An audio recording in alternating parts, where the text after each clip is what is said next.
김장할 거니까 이번 주에 와라. 시어머니의 전화는 김장철마다 벌써 5년째 이어지고 있었습니다. 늘 짧았고 설명도 부탁도 없었습니다. 전화를 끊고 나면 사람들은 꼭 한마디씩 했습니다. 김장 얘기만 나오면 의뢰 힘들겠다는 말이 따라붙었습니다. 저는 그 말을 웃으며 넘겼습니다.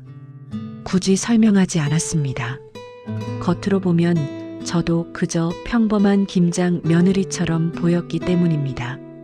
저희 시댁은 이런 큰일이 있을 때만 연락이 오는 집이었습니다.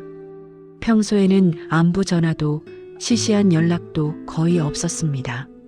결혼하고 처음 김장하러 시댁에 갔던 날, 저는 잠시 걸음을 멈췄습니다.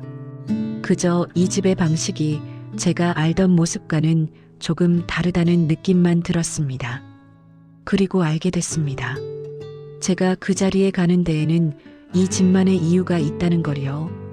그날의 자리는 남편이 빠질 수 없는 자리였고, 이 집의 김장은 원래부터 남자들이 맡아온 일이었기 때문입니다. 제가 함께 가면 남편도 자연스럽게 그 자리에 있었고, 그래서 그날의 일은 늘 그들 몫으로 흘러갔습니다. 부엌은 늘 분주했지만 중심에 서 있는 사람들은 언제나 남자들이었습니다. 무거운 절인 배추통을 옮기고 큰 양념 대야를 나르며 힘이 필요한 일들은 자연스럽게 남자들의 몫이었습니다.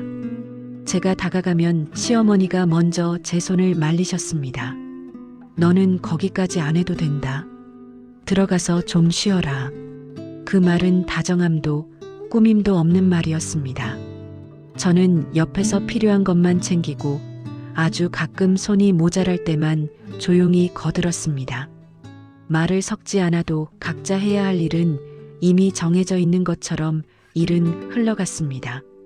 시간이 지나자 부엌은 조금씩 한산해졌고 사람들은 하던 일을 하나씩 정리했습니다. 그날 저의 첫 김장은 그렇게 끝났고 사람들은 각자의 자리로 돌아갔습니다. 저희 시댁에서는 김장이 며느리에게 부담을 주는 날이 아니었습니다. 괜히 연락을 자주 하지 않는 것도, 괜히 말을 아끼는 것도 부담이 될까 봐서라는 걸 저는 그날 이후로 알게 되었습니다. 그리고 저는 오늘도 웃으며 집으로 돌아옵니다.